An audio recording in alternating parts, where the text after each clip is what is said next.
Hello, Voices of Wrestling listener. Dave Ryan here. Have you ever wondered to yourself how many hidden gems are hidden away inside the last years of World Championship Wrestling? Have you ever asked yourself how many tenuous gags can be made about the name Mike Enos?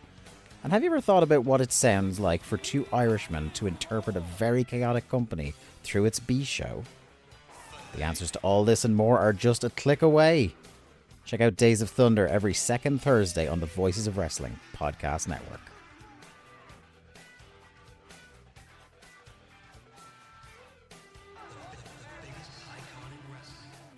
This podcast is a member of the Voices of Wrestling podcasting network. Visit voicesofwrestling.com to hear the rest of our great podcasts, as well as show reviews, columns, opinions, and updates across the world of wrestling.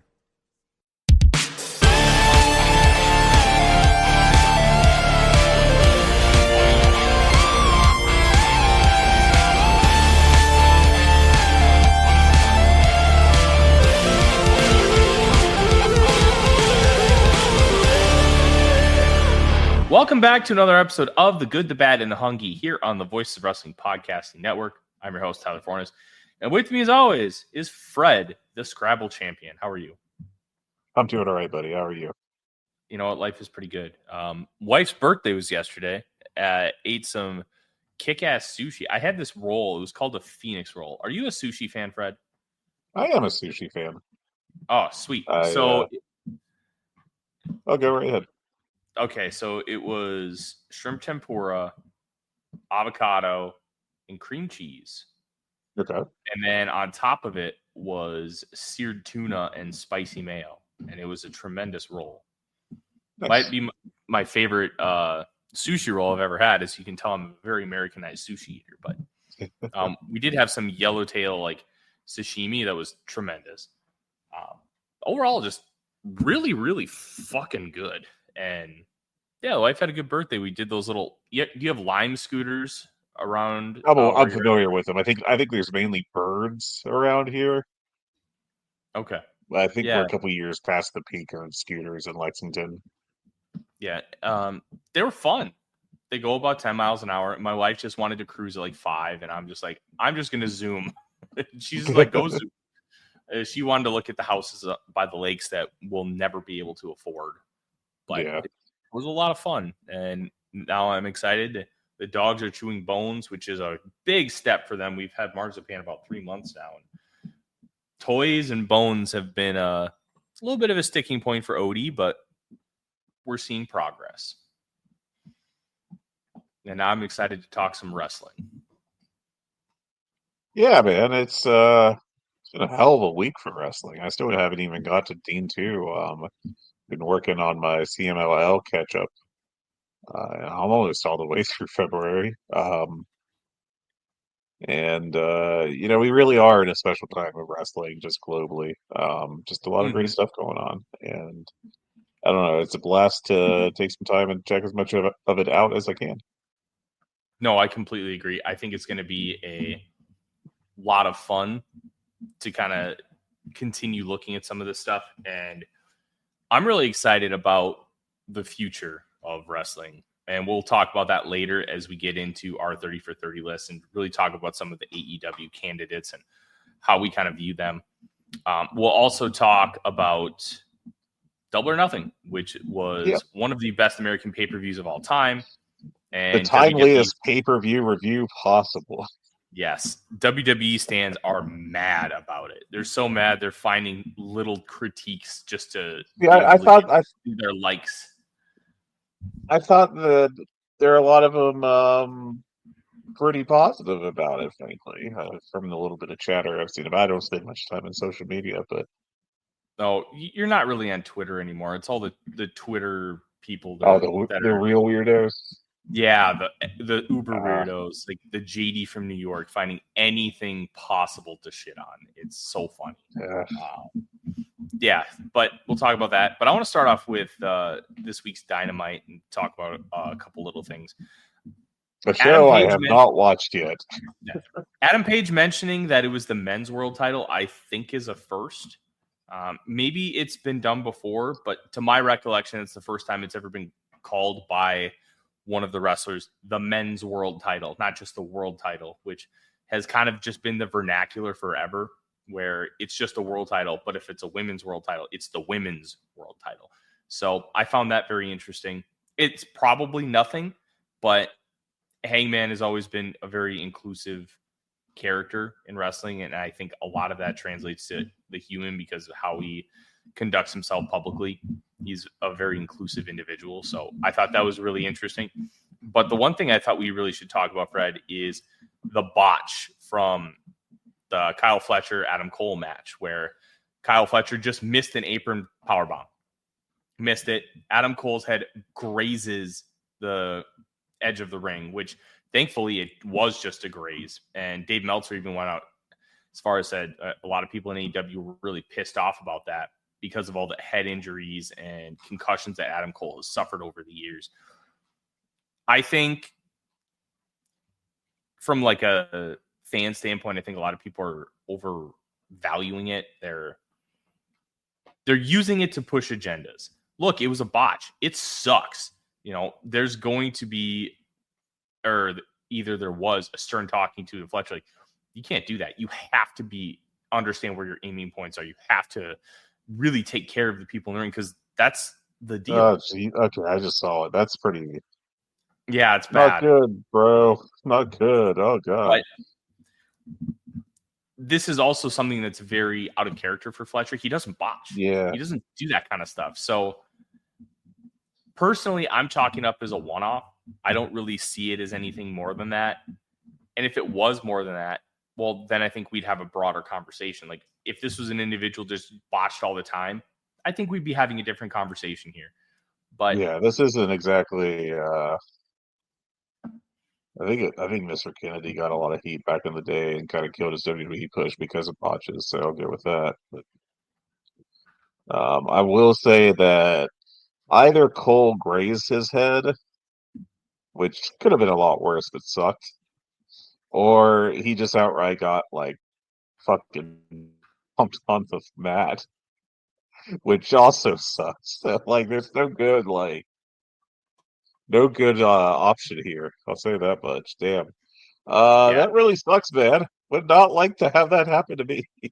no, it's a really rough one. But Yeah. I'm also just going to chalk it up to shit happens. Eat at Arby's. Like Yeah, it doesn't feel it happens in intentional. wrestling. It's unfortunate. Yeah.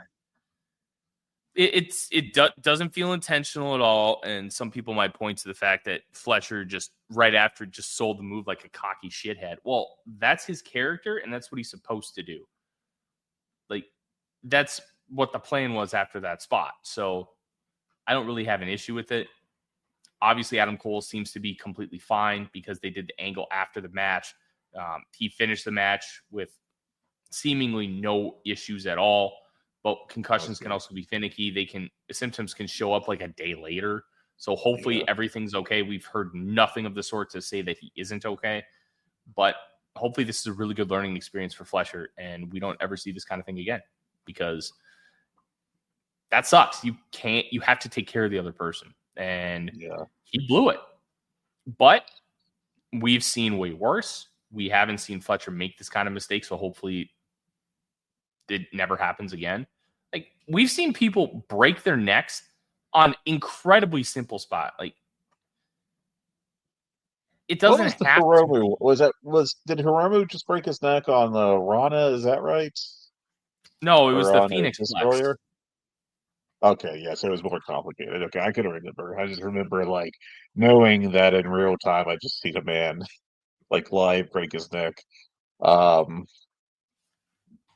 Amazing they could even finish that match. Yeah, I think a little bit of the discourse around like buckle bombs has gotten kind of over the top, but I will say that I'm not really opposed to the idea that maybe we should stop doing buckle bombs and apron bombs, just because those are kind of shitty spots to take.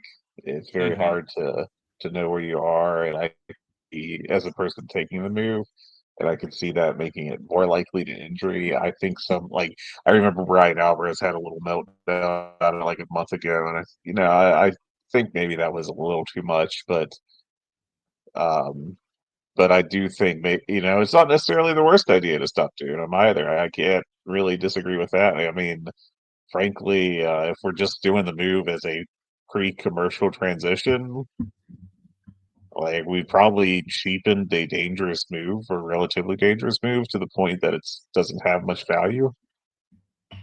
Yeah. So why take that bump? If it'd be like taking the like a burning hammer, and just using it as a transition move. Like at some point you got to be like, okay, maybe we don't need to be this liberal with bump taking. And Cole does have a history of concussions, of course, which is concerning with an additional potential head injury. I haven't heard anything about. I haven't seen anything at least about an actual um, injury, but being announced yet. But yeah, hope he's okay. And I do think that I'm not like I think sometimes people, you bring up the subject of maybe we should ban a move for the wrestler's safety, and people get really defensive about that. And I Hmm. think sometimes you should have a genuine assessment about the safety of doing a spot. I just feel like we shouldn't dismiss that out of hand. Yeah. It's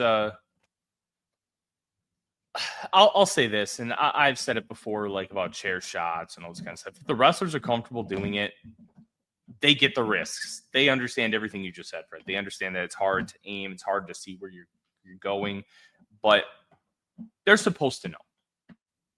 And I would go this far. If you don't feel like you can trust them to do the spot, then ban that wrestler from doing the spot instead of like an overall kind of sweeping thing, which is what like WWE did for years with pile drivers. The only person who could do a pile driver was the Undertaker and Kane. Like that was it. So Yeah. if you trust the wrestlers to be able to do the right thing, just let them do it. It's their bodies. They get it. Tony Khan's not going in there and saying you have to do a pile driver every single night. You know what I mean? Like that's Right. Yeah. that's But his. I can't get on board with the wrestlers know the risks, so whatever happens, happens. I can't get on board with that. I do think that there's like chair shots to the head. I think generally should be banned just because I think they do way too much damage to someone, and you don't, you have better options of handling them or doing something along those lines. So I don't know. That's just my take on that. Yeah, it's interesting, but I'm just chalking up to it's a wash. It just they'll handle it internally. I think we likely won't see this kind of issue happen again with Fletcher, and if it does, we can have a much broader conversation. But I just think Yeah. people are making a mountain out of a molehill here. It was a botch. It's pro wrestling. It happens. It didn't look to be It malicious. sucks. It sucks. Learn from it. Move on. Like if somebody like if Braun Breaker made this kind of botch, I think we'd be saying the same thing because like Yeah. youth wise, potential wise, they're around the same. They're in the same bucket. Like it happens with young wrestlers. Just fix it and then move on. Yeah. I concur. Next item. Mariah May has been removed from the AEW roster page officially, and Fightful Select is reporting that she is on her way to WWE immediately. Does not surprise me. It felt like this was the most likely outcome. I think she'll fit in well in WWE. I think she'll be a pretty good fit here. But man, yeah. It looks like PW Insider is uh also reporting that she's likely gone to WWE. I think AEW will be fine. Not like her presence wouldn't help or anything, but I also don't think that it's crippling. It's probably a good fit, and apparently it's been like a lifelong goal for her, so makes sense. I'm not terribly surprised. Mm-hmm. I think Mariah May came in, did a phenomenal arc, and they used it to make Toni Storm a megastar in this company. They did. It worked out great for Worked them. incredibly well. And Mariah May does the job, and that's it. She gets to move on. I think that kind of movement in wrestling is good. I wish we would get to see more of that. But I think people are too worried. And, Vince McMahon may be gone from WWE, but there are still a lot of people from that era, mainly like Triple H. When you have somebody like Jeff Jarrett, who kept bouncing back and forth with WCW and WWE, I think some of that may still be ingrained with some of the old heads where that might be a concern. You know what I'm saying? So I think it's good to see this kind of movement. I also think she can come back at any time and still be a star. So we'll find out how that kind of manifests. But I'm really excited to see how this plays out for her. I'm excited to see how this plays out for WWE. And overall, you can't really be mad. No. I hope she shows out better in WWE than she did in AEW. I will say that I never thought she really had matches as great as her reputation until the blew off with Toni Storm. Mm-hmm. But I mean, she carried herself like a star. She has promo ability. I wasn't super into her act, frankly, but I mean, I think she'll be a good fit. I do too. I really do. I think that's pretty much it for the news, Fred. Let's Abaddon has left AEW. Her contract has expired. Yes. Or their contract. Sorry, my apologies. The pronoun. They are. I think that they had a big opportunity with the Julia Hart feud about a year ago, and it fell through pretty atrociously. Terrible pay-per-view match, frankly, by the AEW standards.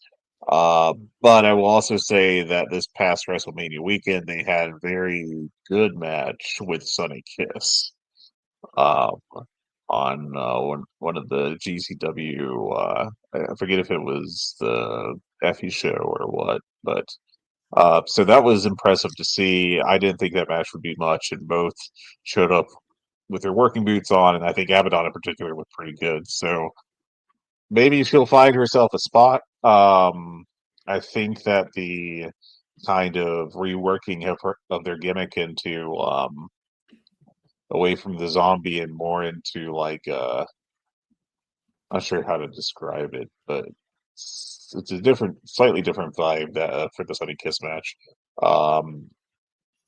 And maybe that'll move away from like the worst of the we must book Abaddon like 1995 Undertaker,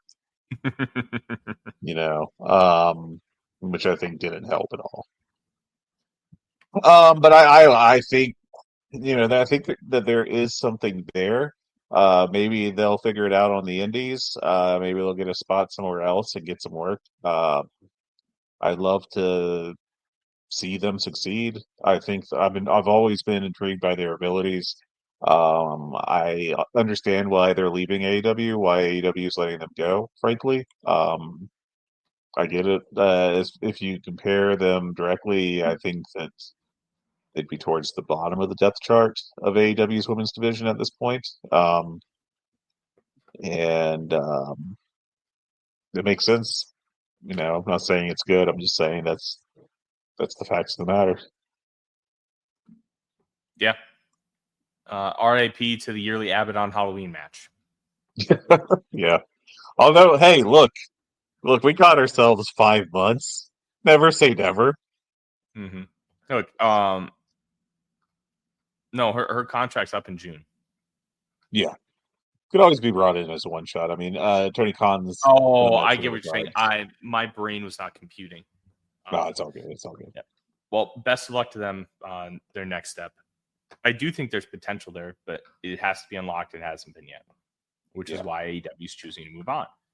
But let's talk about one of the best American pay-per-views of all time. Let's just be real.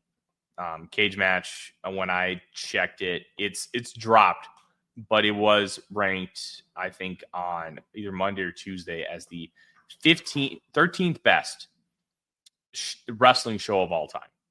The only American wrestling pay-per-view above that, WrestleMania X7, which understandable. I am pulling it up right now, so to see I where think it's dropped since then. I think it's dropped below All Out 2021, which is one of the greatest shows I've ever seen. And I was lucky enough to be there live. That ruled. But what I found interesting when looking at that is the top two rated shows ever are the Brody Lee Memorial Tribute Show and the Hana Kimura Memorial Tribute Show. I thought that was really interesting. Yeah. It is currently 14th at this moment on all events, and it has fallen 2/100ths of a point behind All Out 2021, and is also behind WrestleMania X7, NXT Takeover New York and New Orleans if you count those. I didn't count those because they were not pay-per-views, but Yeah. I think the concept of what a pay-per-view is, I think you could count it behind them. It depends on what kind of semantics you want to use, because they were built up like pay-per-views, they were treated like pay-per-views, but they were on the network and not on actual pay-per-view. Then again, WWE pay-per-views were on the network at that time too, so I guess you kind of have to group them in that same bucket. So Cage Match has it, the fifth best American pay-per-view of all time? Which, Yeah, third or fifth, depending on counting those NXT ones. yeah, those NXT shows were great. They were great. Yeah, New Orleans is really good. I don't think I actually watched the New York one. Oddly enough, no, I did. I just didn't rate the show, which would have probably been a 9 or a 10. Which New York one is that? Was that the one where Gargano won the belt? Yeah, off of Cole in the best out of 3. Okay, that was a good show. Yeah, all yes, right. it was. Looking at my batch ratings. All right, go ahead. Sorry.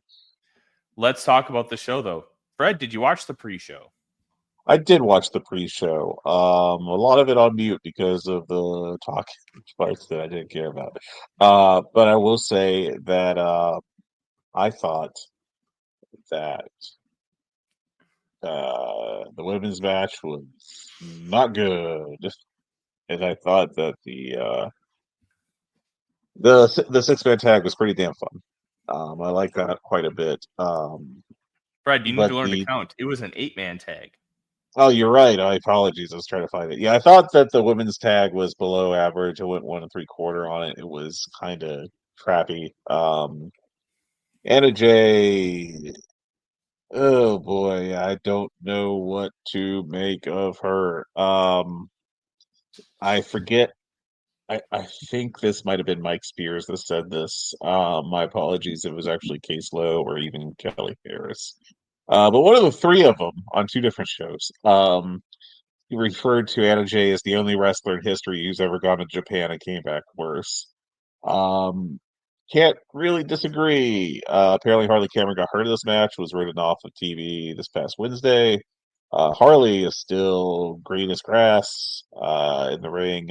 Obviously, is a superstar with anything, just showing her personality. But as far as in ring, it's woof. Bane is a powerhouse, but like that's about the extent of her ability. And Penelope Ford is a professional wrestler. Man, I had a lot of hopes for Penelope Ford. It just didn't happen. And being that she's already 32, I don't think it's going to happen. I think this is just kind of is what she is. And I know there's been a lot of like ageism discussion with women's wrestlers. I'd say the same thing about a guy. If Mhm. you've been doing it for this long and you're 32 years old and it still hasn't happened for you, it probably won't. Now, It there's always that I, slim chance where you can, but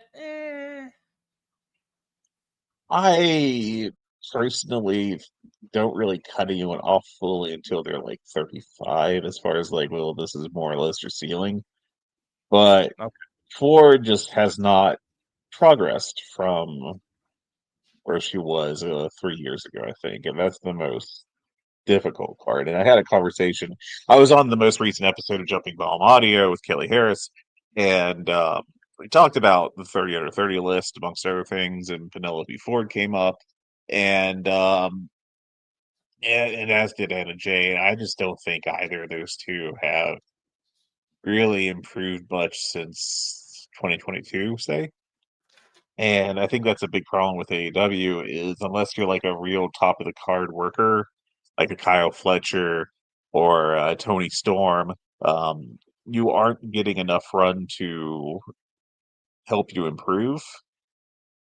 And I think that has led to stagnation of the growth of some other workers, like those two.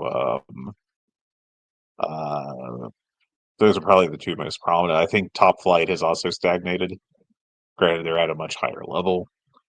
But still, like, I am concerned that Top Flight's just going to be like a better version of Private Party, and Private Party you could refer to as well. Yeah. I don't know. I still find it weird that Anna Jay went to Japan and got worse. That's wild to me.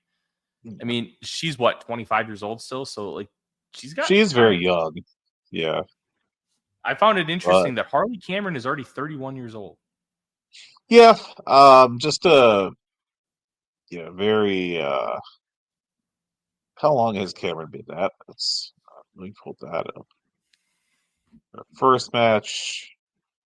She's only had 73 matches. That shows. Okay, I understand. Yeah, she is still stupidly inexperienced. Started at 28. Um, Look, her worst case scenario is she's a top flight. I mean, like a pretty damn good manager, I'll say, who can wrestle once in a while. If that's the worst you can say for, if that's her worst outcome, then I think you can still classify her as a sort of success. And yeah, I just hope that she does improve in the ring because it'd be great to have her as like a legitimate women's main eventer. I worry that maybe she'd be better fit for WWE since that promotion just does not care so much about match quality. I have caught up on pretty much all the recommended matches for Raw over the past 2 months, and in You fact, poor thing. I Why are you doing that to yourself? well, look, I take my voting on the FSM 50 very seriously, and I do think there's good workers in WWE. It's just that the promotion doesn't care about match quality most of the time, which is frustrating as hell. But I have relaunched my Patreon. Um, let's give this plug in as I try to plug it or try to log into the wrong account for the second time. Um, you can go to that at patreon.com/flagrant wrestling. But in the past couple days, I've wrote two posts. One was just me talking about basically my thoughts on a CMLL match, the Team Torian, Team Guartaro school tournament back on February 18th, and also Julia and Roxanne Perez against Io Sky and Rhea Ripley from the May 12th Raw. And then I sat down and I looked at the last 2 months of Raw on Cage Match, and for a long time, as we know, Cage Match had an influx of pro WWE partisans who would rate a lot of WWE stuff like way higher than I ever would. But uh, basically, the gist of it is that over the past 8 Raws, 35 matches, only 8 of them reached 7.5 or better on Cage Match, which I equate to about 3.5 stars. And only one of them broke the 8.0 barrier, which was on the most recent Raw with about half the number of votes of what you'd expect them to top out at. So you wonder if that one's going to drop down below that. So my point being is that it just doesn't matter in WWE, and I worry that Harley Cameron may end up there because I know how she be used, and I probably won't like it as much as how she is currently being used, even with her lesser quality matches. Yeah. All right, let's get to the show, Fred. We've already been talking for 30 minutes, and enough Oh about Lord, WWE. That is not what the show's about. Let's start with the this opener. show is about paying me money to read my stuff. $5 Yeah, a month. go pay Fred. He's worth it. Let's talk about the show. And opening match, Mercedes Moné defeats Jamie Hayter to win the Women's Owen Hart Memorial Cup. And this match ruled. Yeah, It was was a great match. not. It was nothing what I expected. I thought Hayter would be more of a bully, more of a physical, dominant wrestler, because that's kind of what Mercedes thrives with. But this was way more back and forth and equal than I thought. And the finish I thought was tremendous because I didn't think it was a DDT. I thought it was a botch, but it was a botch that worked perfectly for the match. Oh, it looked brutal. Oh, it looked brutal. She got face planted and then the roll up, and then Mercedes sold it like $1 million, sprinted up to the cup like she knew she got out of there with one. It kept Hayter strong. It didn't make Mercedes look weak. And this was just really, really good. It was not the style of opener you usually see from AEW on these pay-per-views, but it worked really well. I gave it 4.25. I thought it was awesome. Yeah, I like this match a lot. I also gave it 4.25. Hayter, I think, has fully got her juice back. The big question is going to be, can they keep her in the mix and feature going forward and not lose that momentum? That's the biggest concern I have with her in AEW at this moment, because she struggled since her injury return for so long because she wasn't being featured. They weren't using her smartly or anything. And so they finally gave her a solid push through this tournament, and the fans bought back into her, and they just have to not like bench her again. At this point, they have to keep her going. They have to find her something to do because you can't just let her flail around. Yeah, and they did start to give her something to do right away as, was it Tekla? Is that how you pronounce it? I think it's Thecla. Okay, because they pronounce it like Tekla. Okay, well then maybe that's more appropriate. Yeah, I don't know. I'm not a Joshi person, so but she's immediately transitioning to something with a brand new wrestler who, having spoke to a couple people who do watch Joshi, they told me that she'd be a good mid carder, and the women's mid card does not have enough talent in it right now. So I'll take that. I'll take that as a win. And Hayter can get her established. Her gimmick is like she's the spider.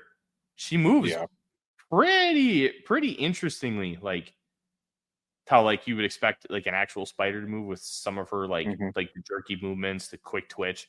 So I think it'll work. We'll see. The transition to American wrestling for some is really difficult. For some, it's much easier because of the style of wrestling, because it's television based. It is less about they do focus on the crowd, but it's more about focusing it for the camera, focusing it for that kind of thing. So I'm intrigued to see what it looks like. I'm intrigued to see how this progresses forward, but I kind of wanted Hayter to win, and I thought you could make an argument for her to win, but man, Toni Storm and Mercedes Moné feels like a huge match, and I'm excited for it. Yeah. Yeah, I am very excited for that match. I think it'll be great. And we will see on Tekla. I think that I think she's a little underwhelming in Stardom. Like not bad, but just did not separate herself. But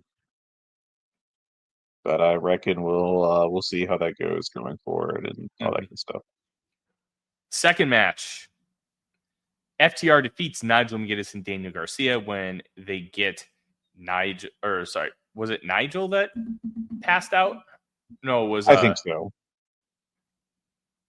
No, it was No, it was Danny. Danny, I think, did. Danny. It was Nigel that kept going in there. But I And love kept getting blocked.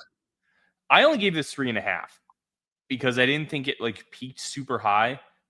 But God, you could have dropped this into 1987 Jim Crockett and it would have been tremendous. Yeah. Like this was just so good.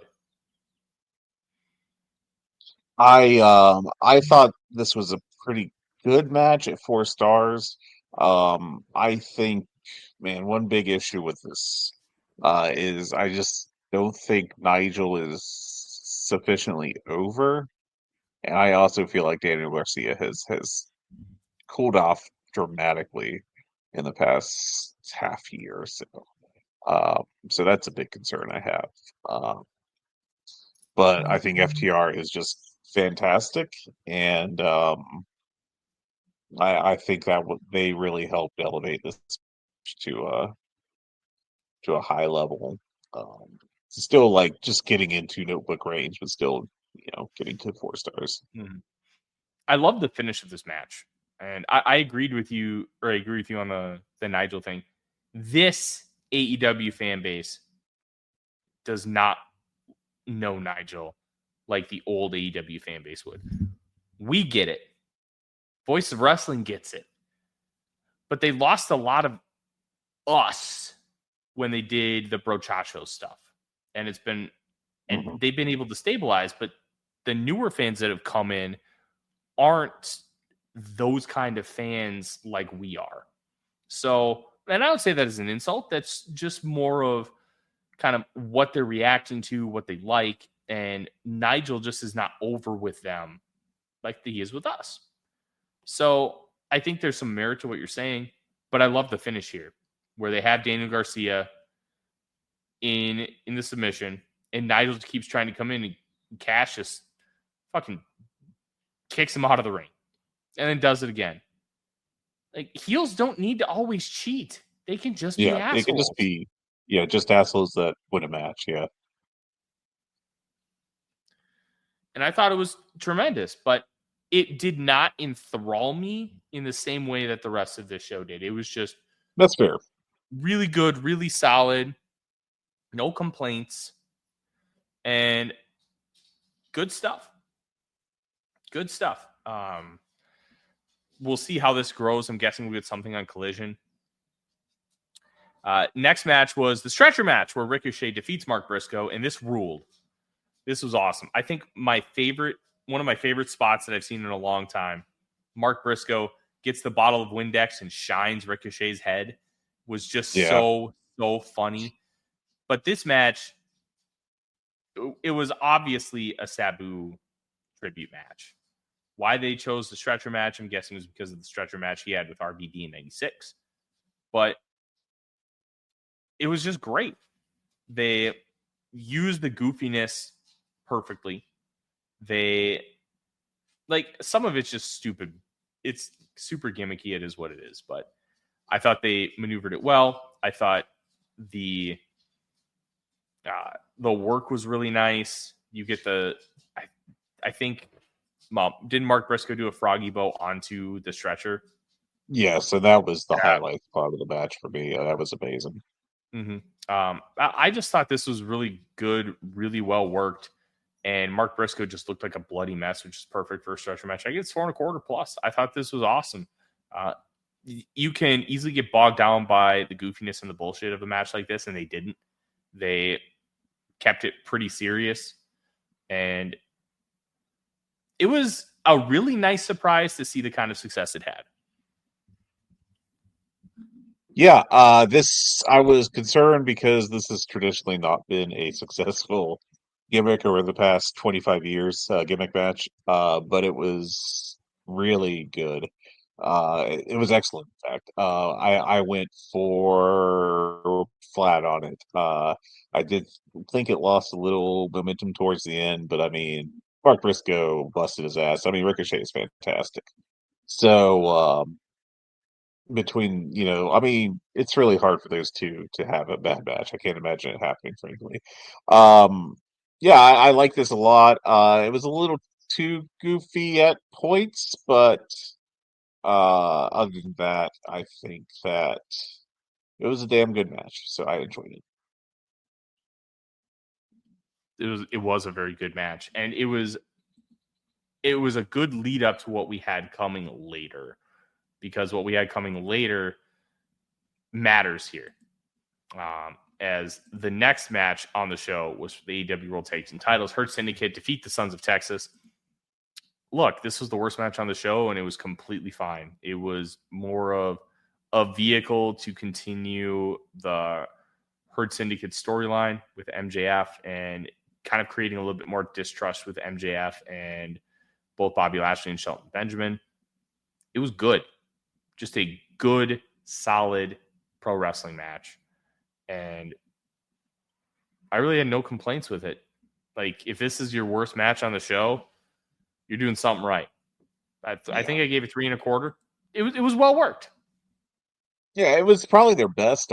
I think it's been their best pay-per-view match, but you can also make the argument that they are now 3 for 3 on pay-per-view, um, with having the worst match on that pay-per-view. I don't know if I necessarily agree with that because I thought the Moxley Swerve Strickland main event was not great on Dynasty, and I hated the whole Moxley coat match and then the Christian Cage cash in and everything. Like, I thought that was worse.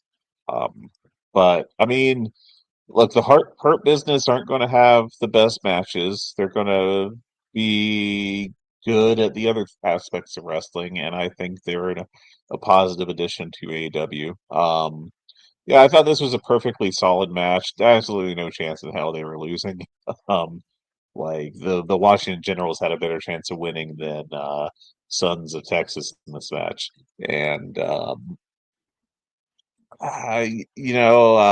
Lashley's good at being a power guy, and Benjamin can still go in the ring. And I may be the last guy on the Sammy Guevara train. I still think he's a talented dude. And I mean, Dustin's really good for like his age and mileage. So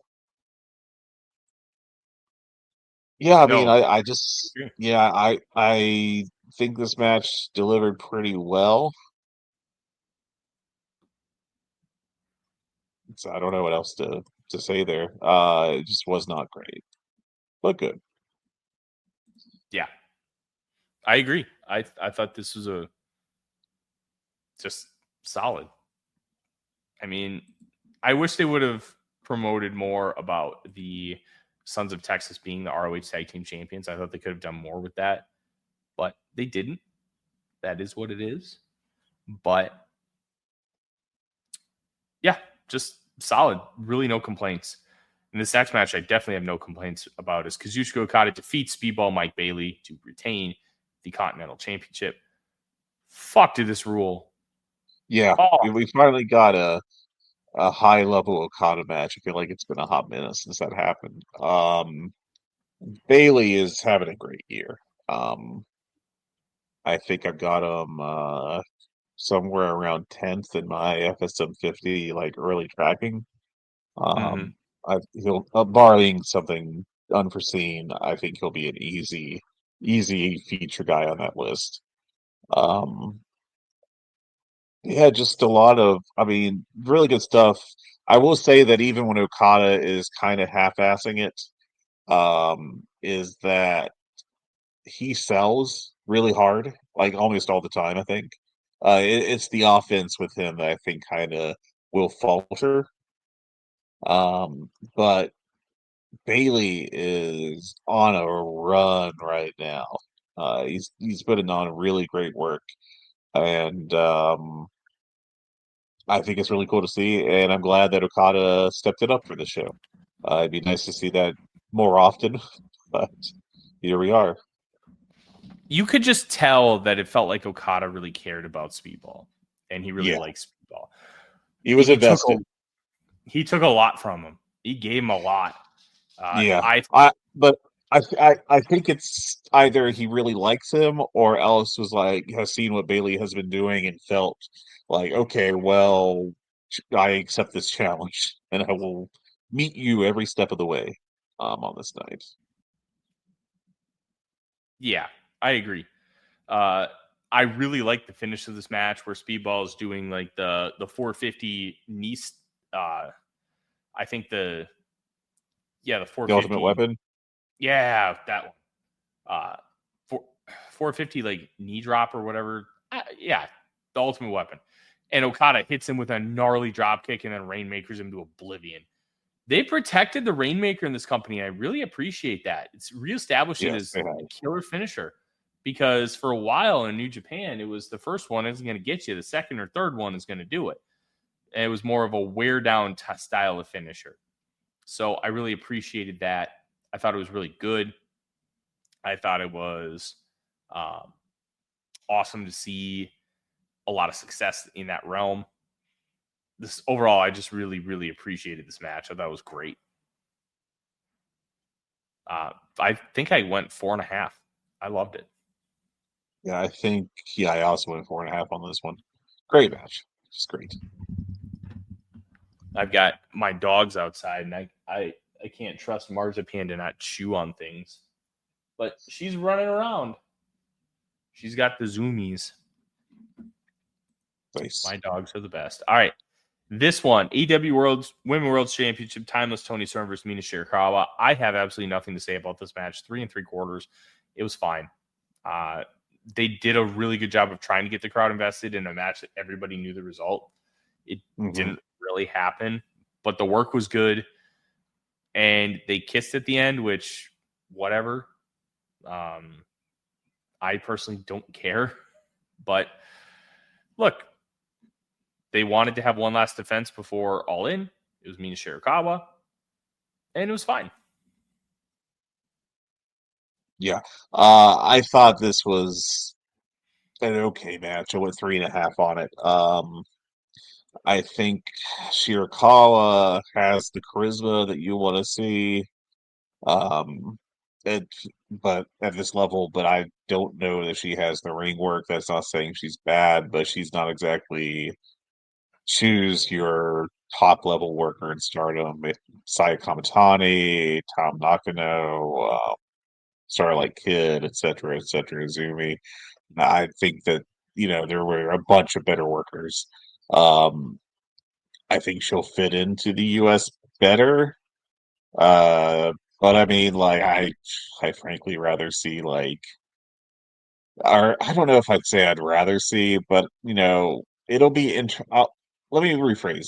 It will be interesting to see what her status is in 6 months, given the recent history of Emi Sakura, Riho, and Hikaru Shida, who I think are all probably at least as good, if not better, in ring than Shirakawa, and have all been memory zoned at this point. Yeah. Let's get to the real highlight of the show, though. Fred. 1, 2, 3. Let the bodies Let hit the things floor. hit the floor. Let the bodies hit the floor. Let the bodies hit the Floor! Yes, and we had Anarchy in the Arena with the baby faces led by Swerve Strickland and Kenny Omega defeating the Death Riders and the Young Bucks. Oh my God. I was getting really worried at the very beginning of this match.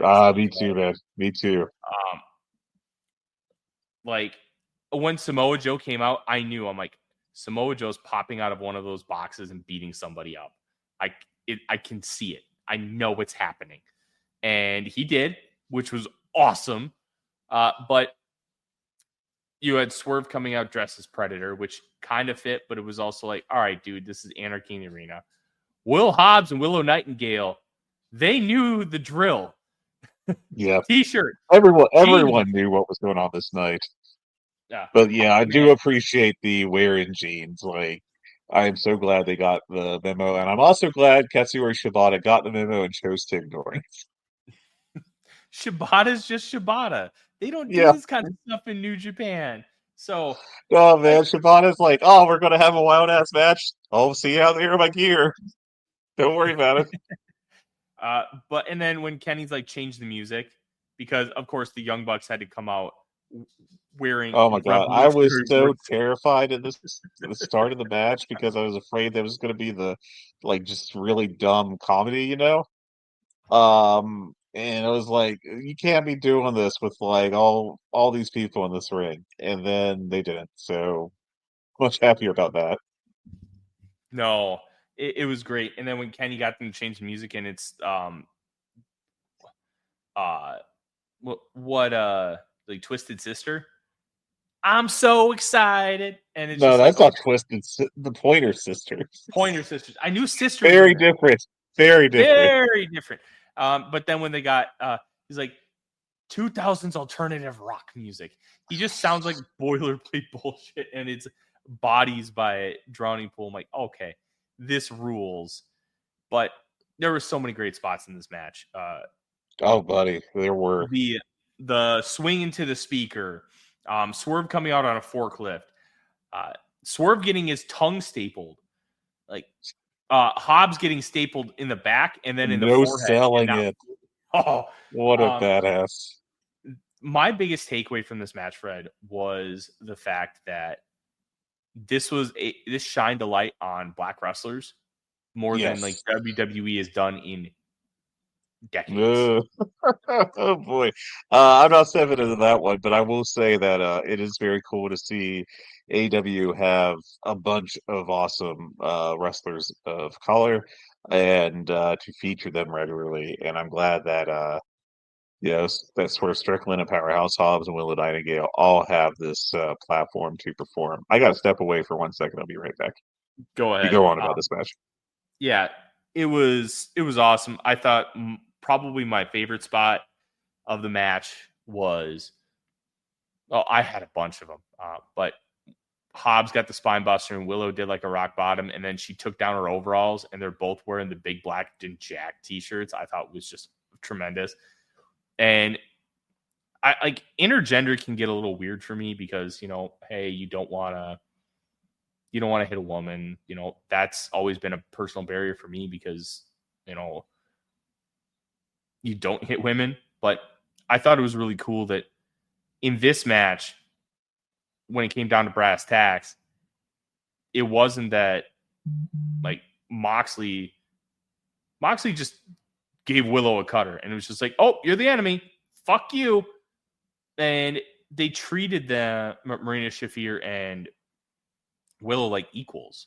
Kenny did have the spot where he was like, oh, do I give her the dragon? And she's like, do it, you pussy. And just kept slapping him, spitting on him. And he's like, okay. And then just gives her the snapdragon. Like, I thought it was cool that they were treating them just like opponents, but they didn't do like a ton of spots. It was more limited, and Willow and Marina just kind of went after each other, which was also really good stuff. The Young Bucks. Oh, how great are the Young Bucks, Fred? Just what a phenomenal tag team the Young Bucks are. I can't get over the fact that they wrestled in Revolutionary War gear, 1. And 2, they were phenomenal. The entire match. The pendulum powerbomb spot was one of the more creative spots I've seen in a long time. They loaded up Kenny's mouth with thumbtacks, and they did the EVP trigger on him. Like, just there's so much great stuff here. I love the pendulum swing in of Swerve into the speaker. Then he comes out to save Powerhouse Hobbs from getting that EVP trigger on a forklift. Like, this match was perfectly absurd. I thought it shined the most on Powerhouse Hobbs. And you can tell that Moxley just loves this guy because Moxley brawled with him the entire match. It was great. One spot that somebody caught with a camera in the crowd that when Bodies was playing, Samoa Joe got involved when they're doing like the 1, 2, 3, 4 in the song. I thought that was pretty cool. And the ambulance came back when Game Kid came out, and then Mark Briscoe comes out, and saves the team, and they load up all of the Death Riders into the ambulance, and they have to get Joe out because he's just beating ass. Like, that's perfectly in character for Samoa Joe. It was perfect for the theme of the show, or the match. And then they finish off the Young Bucks in the ring, Omega and Swerve. I thought it was just perfectly paced, perfectly well done. I thought on rewatch it got better because you see things that you maybe didn't see before because there's so much going on. Easy 5 stars.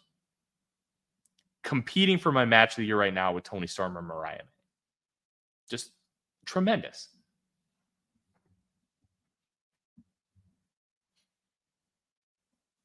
Fred, you're muted. Good job, me. Got to figure out which mute button it was on. I have like 3 of them. Jeez. It's like setting up a trap for an idiot, which worked. Yeah, I don't know that I have too much more to add to this. Just because it was just such a wild match that trying to sum it up is impossible. Like, if you have not seen this, you absolutely need to go see it. It is a really unique match. I think it is arguably the best Anarchy in the Arena going back to the original. It was just a lot of fun. But I mean, it was just a blast. And, maybe it's not for everyone because it is a certain kind of match. And I know that some people don't like that kind of thing, but I think it was just this one worked really well. Not all of them have worked great, but I feel like this one worked fantastically. It worked great, Fred. I loved it. Better than last year's, better than I think it was better than the Eddie Kingston coming down with a gas can and a lighter to try and set people on fire. Yeah. It was just so good. And I love that they're leaning into this kind of stuff because WWE could never do this. TNA could never do this. Promotions in Japan, maybe Freedoms could do it, but never on this level. They can't do this. This is what AEW can do well. Lean into what makes you better, what makes you unique, what makes you good. And this kind of stuff, this was so well built. I hope we get away from just doing Anarchy in the Arena at Double or Nothing because, it's that time of year again. Maybe do it at like All Out next year because, hey, we have a match that we can build up to this point. Like, I'm a big fan. I think it's tremendous. And they made it happen. But moving on, next match. Good match. I have absolutely nothing to say about it. Cool down matches absolutely suck ass. Paragon versus the Don Callis family with Kyle Fletcher getting the win. And then Tanahashi comes out. Yeah, what a weird combination of people to come out for the big faces. I want to say that I thought this was a pretty good match. It was 3.5 stars, but when did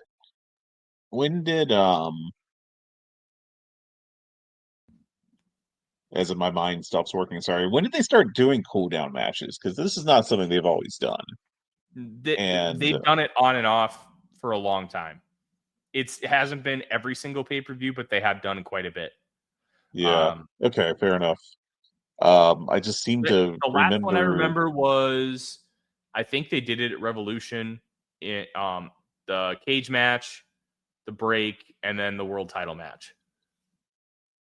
No, Revolution was just the steel cage, and then the Moxley versus Cope. Now, there's a joke that Moxley and Cope was a cool down match, but that's beside the point.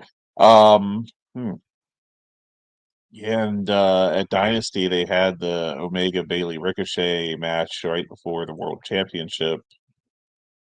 So not those 2 cards, I wouldn't say. Forbidden Door, they had Kid Omega right before the main event. World's End, they had Okada Osprey right before the Moxley 4-way, which I hated. Yeah, I don't know. I feel like it's been quite a while since they've actually done that. Like, maybe you could say Wrestle Dream last year when it was Briscoe against Jericho right before Moxley versus Danielson. Yeah,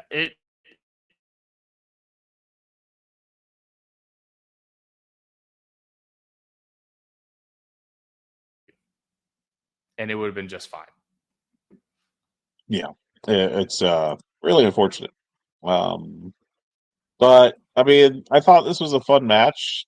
It felt more like Do It on Dynamite or the pre-show, or like 2 matches into the show kind of thing. But maybe they did it because they were concerned about cleanup from Anarchy. That's the only thing I can reason. Yeah. All right. Let's get to the main event, though.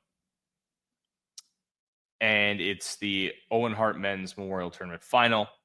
Hangman Page defeats Will Ospreay in about 36 minutes to win, and he will go on to face Jon Moxley at All In. This felt like a Wrestle Kingdom main event. The way they or a G1 final. The way they paced it, the way they made everything matter, the way it just felt like two of the best in the world going one-on-one for a huge-ass prize. It was great. It was phenomenal. Fred, I loved it. I loved this match. Everything was intentional. Now, the table spot, the fact that the table botched really sucked. But Yeah. And yeah, they still did the dead eye on it. Whatever. Didn't bother me too much that they did the spot. It was supposed to be like a huge spot in the match, and yeah, it is what it is. So I went full 5 on this. I thought it was great. I loved the finish.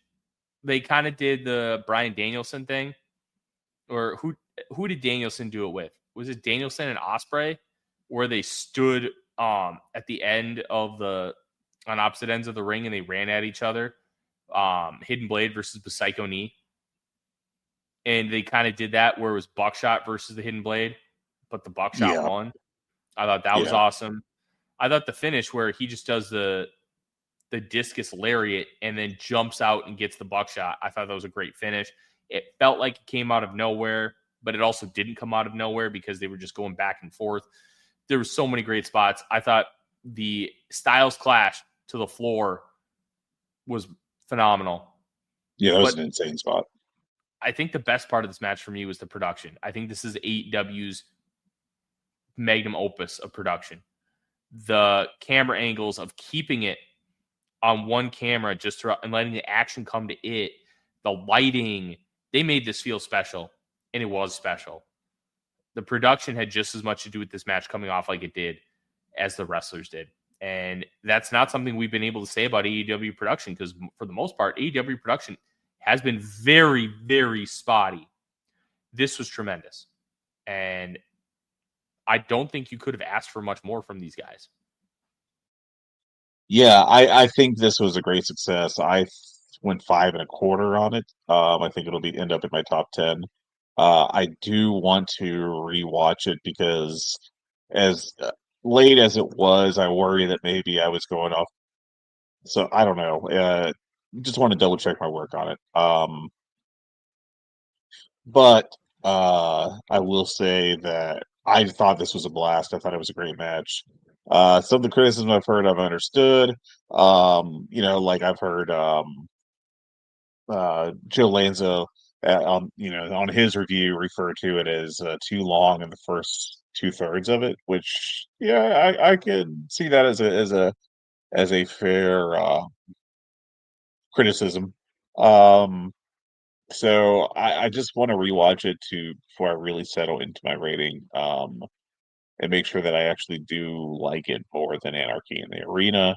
But I do think it was a really, really great match. Yeah, it was great. And a great way to finish up an all-time pay-per-view. And I thought the continuation of Hangman's story was really nice, where he goes back out and he shakes the hand of Ospreay. And then the promo he cut at the beginning of Dynamite was just tremendous. Real white meat babyface kind of stuff. He feels like he's back on track from where he was when he had the title back in 2022. And you had a little bit of a continuation with Swerve. Fred, I know you haven't seen it yet, but you should. Swerve comes out and asks him, because the Buck said, we cost sort of the title for you, Hangman. You're welcome. Asked him, did you have anything to do with this? And Hangman basically said, no, I didn't. I would do it to your face. And more tension. Ospreay tries to fix it. It doesn't work. So they're building to something there. I don't know what that build is yet. Maybe it's something along the lines of Swerve getting involved in the match. I hope to God it's not, but we're getting more. And Yeah. there's so many different ways to kind of look at AEW right now, and I'm excited to kind of see how it continues to build. Yeah, I think that I'm intrigued to see how all that goes. But I just think that I don't know there was a wrong answer and who should have won between Page and Ospreay. I do think I don't want to wait on Darby, I think at this point. I think that unfortunately for Darby, I think Ospreay and Page were just too hot to deny either. And I'd prefer Swerve to Darby at this point either. Um, and I just think that it's time to shift the title, and I don't want to wait for Darby to get heated up for it. I think you can just have Darby slide into feud with Moxley like immediately after the title match. And I hope that we don't wait. I hope that we don't do this.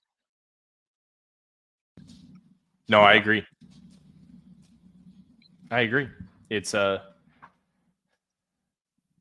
glad that we have where we're at, but I don't want it to devolve into a bunch of sports entertainment bullshit. That's my big worry. Hopefully they don't, because I do think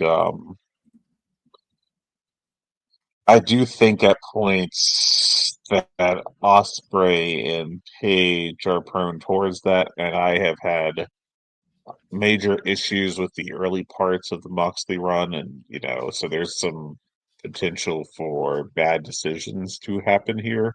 I really hope we don't. But we'll watch it.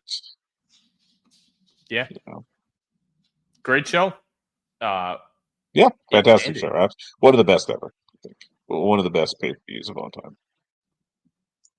And now, Fred, is the time where we can talk about our 30 under 30. Do you by chance have the AEW candidates ready? I can give you a list. I could give you a list of them. I think I may have deleted some. Let me go. Actually, I think I have the document. I should be able to pull it up as we have an on-air production meeting that everybody loves so very, very much. Great audio. Here we go. 30 under 30 list. So here is everybody available from AEW. MJF, Daniel Garcia, Julia Hart, Kyle Fletcher, Tony Storm, Chris Statlander, Commander, Lee Johnson, Nick Wayne, shockingly, Riho, Wheeler Yuta, Jack Perry, Mariah May, Dante and Darius Martin, and Hook. That's a good group of wrestlers. Yeah, not too bad. Go ahead. I'm looking at my list. I personally, Kevin Knight is also should be on there, but he was listed under New Japan and not AEW when that list was created. So, looking at my final list, I actually have 6 AEW wrestlers. Another one wasn't on there either. Megan Bayne, who I actually have on my top 30. Okay. I'm very bullish on Megan Bayne. You don't get many powerhouse women, and she's a good enough worker for being she's like Undertaker size for a women's division. She's a good worker for her size. She's not a great worker, but I'm holding off on her. I just couldn't fit her in with all the other global candidates. I mean, don't get me wrong. She's at 26. Sure, I don't have her super high, but I do really like her. I may surprise you with who my number 1 is, Fred. Well, let's talk about it. Who's your number 1? I have Tony Storm at number 1. Well, Tyler, if you had listened to the most recent episode of Jumping Bomb Audio, you would know that I also have Tony Storm as my number one. Despite the complaining we had at several points in the past year with her, I think past few months with her have been great. She's obviously over to supreme level, and I think that she's pretty much a superstar at this point. Yeah, she's phenomenal. I think it's like so much of this list is projection and star power, and we haven't seen. And you can try to say like Becky Lynch. No, Becky Lynch was not the face of WWE. It was always Roman Reigns. Like Tony Storm is starting to get to a point where you have to consider, is she the face of AEW? It's arguable. I think the thing holding me back from that is I still do think the men's championship is positioned higher than the women's in AEW. Just I think that's just how it kind of comes across. Not an endorsement, not really criticism, just a statement of fact. But yeah, I mean, I think that she's super charismatic. Her promos are hitting right now at like a high level. I think she's undeniable. I think she can have great matches. She is still, I'd argue, a little opponent dependent. And so maybe, I don't think that like this is a case of you have to rate her as number one. I can see why you wouldn't. Before the Revolution Mariah May match, which was great, absolutely amazing, like one of the best matches of the year, a 5-star match. Her Grand Slam Australia match with Mariah May was pretty good, let's be clear, but also I thought just a 4-star match, which, I mean, the phrasing of just a 4-star match is a little ridiculous, but, and then we go down to like the Megan Bain match and the Shirakawa match which I both had a 3.5. So I think you could argue that's the weakest part of her game, but I think she's still pretty damn good. I expect her match with Mercedes Moné to be really great. And I mean, obviously, she's got a lot of charisma. She's very over. She's a great promo. I don't know if your criticism with someone is that like they're at worst a B plus across the board, except for in ring, and they're like probably a B there. That's really damn good. Um, so yeah, I felt like she had to be put number one. Yeah, I've been so impressed with her on so many levels. I will say I was higher on the Megan Bay match than you. I think I went 4.25. Yeah. I'm just so bullish on a woman that looks like that, who doesn't move like molasses, and has shown really high peaks in terms of work. I thought her match with Bozilla from WrestleMania weekend was tremendous. I liked it. I liked it. I thought, let me see. It was a little rough, but it was 3 3/4. That was fun. Yeah, it was rough in the right ways, because it was like Undertaker kind of had this too, where he didn't always work with these giants, but when he did, sometimes it was a little clunky. Like Megan Bain doesn't work with women that big, neither does Bozilla. So when they faced each other, to me that was really, really intriguing. And it gave me vibes of like an old school like WrestleMania weekend match where you got these really cool, unique matchups. And I thought it went off really well. It was just a power fest. And that's one of the reasons why I'm just so high on Bane. I think she's got that in her. There's still things to work with. There's still stuff she has to learn and improve on. But she's only 26. She got plenty of time to figure that out. And in this women's division, AEW, starting to get really, really good. So I'm really excited to see that growth potential. I thought about Julia Hart on this list. Her in-ring work is improving. It's not great, but she's got a crowd connection. She's got charisma. She's got presence. The bell-to-bell just needs to improve. So she was like a final cut for me, because so much of this isn't just about what you're doing now. It's about what you can be. And I do think she can be a real star in this division. But she needs time. She's only 23. Yeah, she's stupid young. Oh, stupid. That brings up a thing I think we should discuss before we go forward. How did you approach this? Because we have a criteria basically of without having it. If you give me 1 second, I will have it pulled up. Just like the last few years, please consider wrestling skill, match quality, drawing ability, accomplishments, and long-term potential when voting. These are not weighted, and how you choose to evaluate and prioritize them is entirely up to you as the voter. So, how did you approach it? I kind of approached it like the Wrestling Observer Newsletter Hall of Fame, where all of these matter, but if somebody's really, really good in one, it can make up for levels like being weaker in others. Whereas the conversation we were just having about Julia Hart, I was a really big fan of so much of what she's able to do and how she's grown and this crowd connection and this presence and charisma.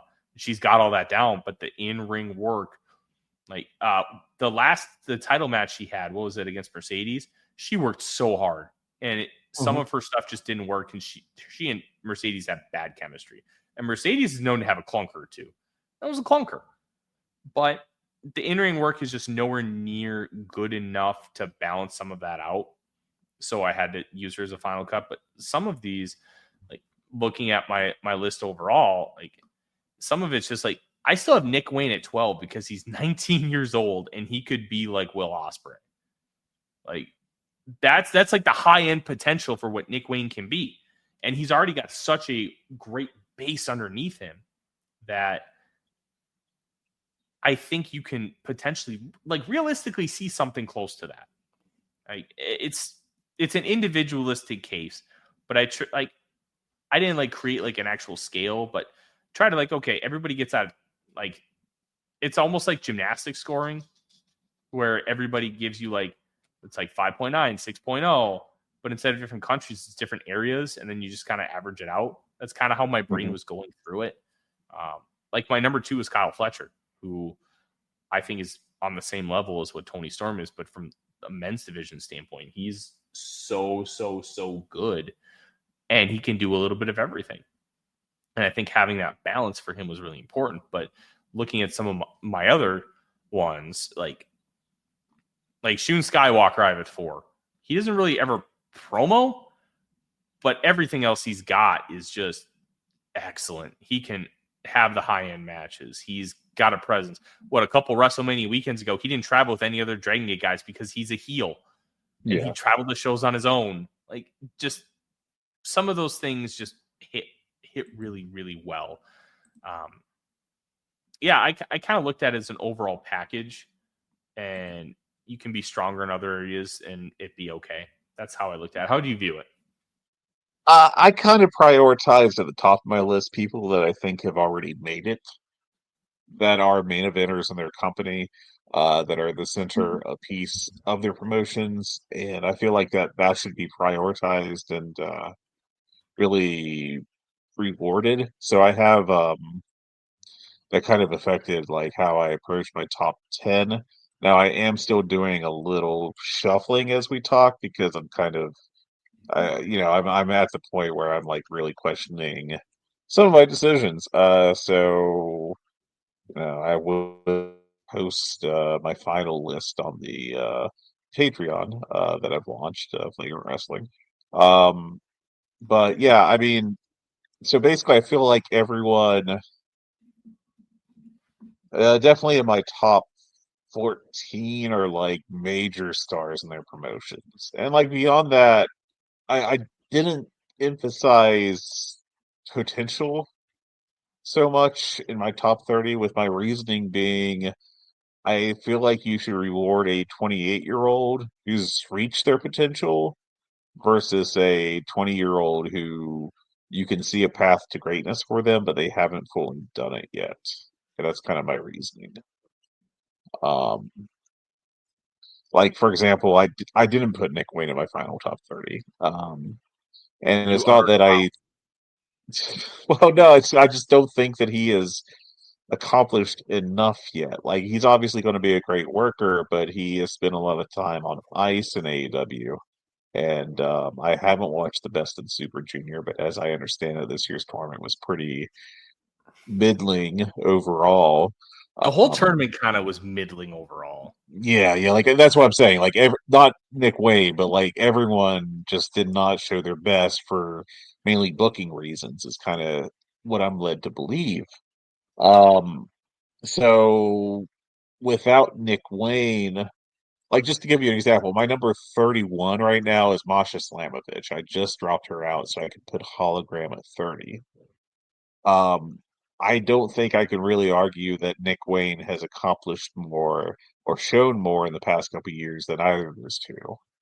Um, and it's unfortunate, but I had like a final top 50 that I had to whittle down to 30.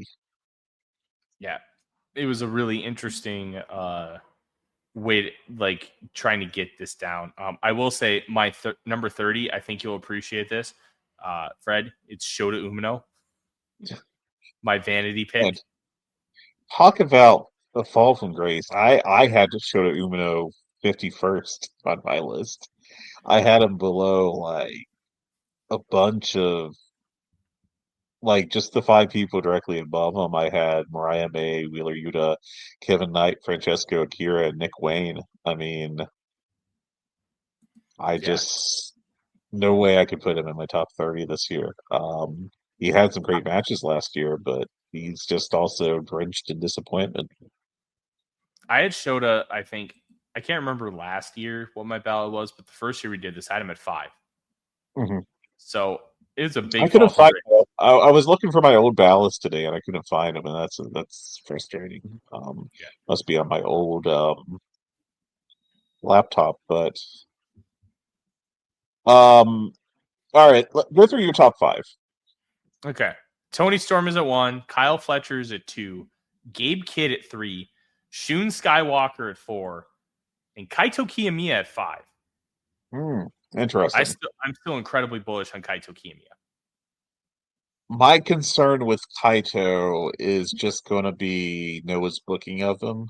We had like one good year leading up to last year's vote, basically, and then they went right back to like pushing him into the cuck chair of Noah's main event scene. And Yeah. it's really frustrating because, like, I agree with you fully. He is fantastic, and he's my number 10. I have no, like, I don't take umbrage with anyone putting him higher.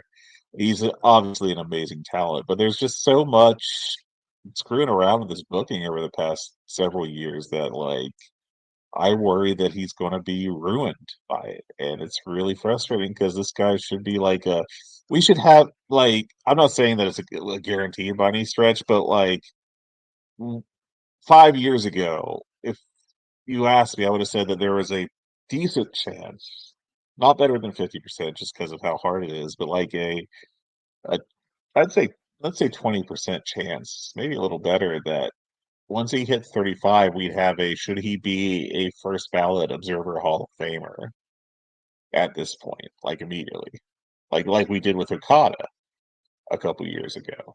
And I just feel like Noah is so determined to make him look as bad as possible that I think the best thing for him to do, and I proposed this on Jumping Ball Audio, is he should go to Mexico. He should like call up CMLL and like be like, "Hey, can I crash on your couch for 3 years?" And then maybe jump back to New Japan just to reinvent himself. Because I think Noah just has no respect for him, and it's really frustrating. And I just worry about the damage that's going to do to him long term. I don't disagree, but the high end stuff is still there. That Ozawa Oh match yeah, was he's an absolutely great worker. It's through no fault of his own. It's just that he's consistently booked by people with no respect for him. yeah. And for what it's worth, I have Ozawa at 10. I'm a big fan. Oh, I got Ozawa at 9. I've seen I think one match of him coming back from Noah, coming back to Noah, I should say, and I was like, "Yep, I'm in." Like this is Mm-hmm. he's just this guy is a capital D dude. Just a really easy call. Yeah. Um, All right, Who's my your top five? five. My top five. Okay, so Storm number one, of course. Number two is Sari.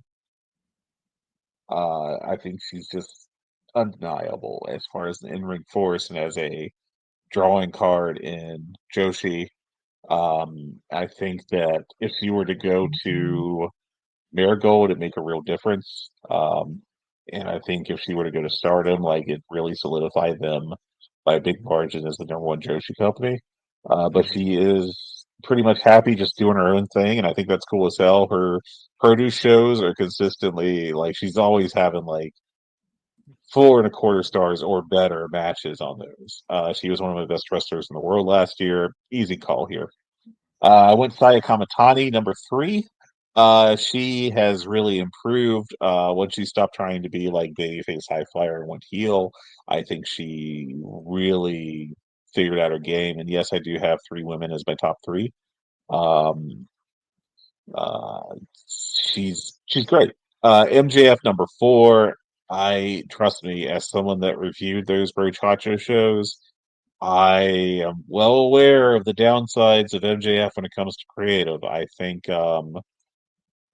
it's fair to be critical of that, but I also think you can't let that overwrite the fact that not only is he a great promo and has great star presence and is a great heel, but he's also really good in the ring when he allows himself to be. And I think to not rank him at all, as I'm seeing some people do, is not great. I would not agree with that reasoning at all, personally. Um, I think that if he were to jump to WWE, he'd instantly be like a top star there. I think, he's just perfect for American wrestling, and it's clear he's going to be a star for the rest of his career, however long that lasts. Then I had Shun Skywalker at number five, the centerpiece of Dragon Gate. I have started to really like his work. I used to kind of not be super into him, but I have kind of gotten better with liking his work. So yeah, I think of all the current dudes, um, I got him fifth. I think that's probably where I'm going to end up with him. Yeah, the MJF one is so interesting because at a certain point, how much does booking really take a hold of this? And Yeah. you mentioned it with Kaito Kiyomiya too. Like MJF's Brochacho storyline is going to crater him in this poll. It just is. The Brochacho stuff was dog shit. It was universally bad. And Hmm. if you take that out, like MJF's like work through the CM Punk feud, Eddie Kingston, Jericho, like some of the stuff he's done has been the best stuff in the company. Yeah. Like I think the frustrating thing is that not only did he have like a terrible storyline, but it really felt like it was pretty transparent that that was his creative. And I think you can be concerned that he is worried, or that there is worry that this Hurt Locker, or I'm sorry, Hurt Business uh, storyline is going to be a flop. And so I get it, but like I think he's just too talented that if he moves to WWE where one assumes he'd have less influence on the storyline, then maybe not. I don't know. That he'd just be a superstar there. So he still gets great reactions from the crowd. He's still obviously a star. I think most of the Berchachos think it's off of him with most of the fans. So there's that. But it's really it's going to be like the biggest talking point, I think, when it comes to this list this year. Yeah, I agree completely. It's really interesting. I'm excited to see what this list ends up coming out with because it's going to Yeah, drop here in a week or so. I think the deadline for all of us submitting ballots is June 3rd. So we're going to get some just a really couple days. interesting insight. Uh, Anything else on this 30 for 30 list that you haven't talked about that you want to get off your chest, Fred?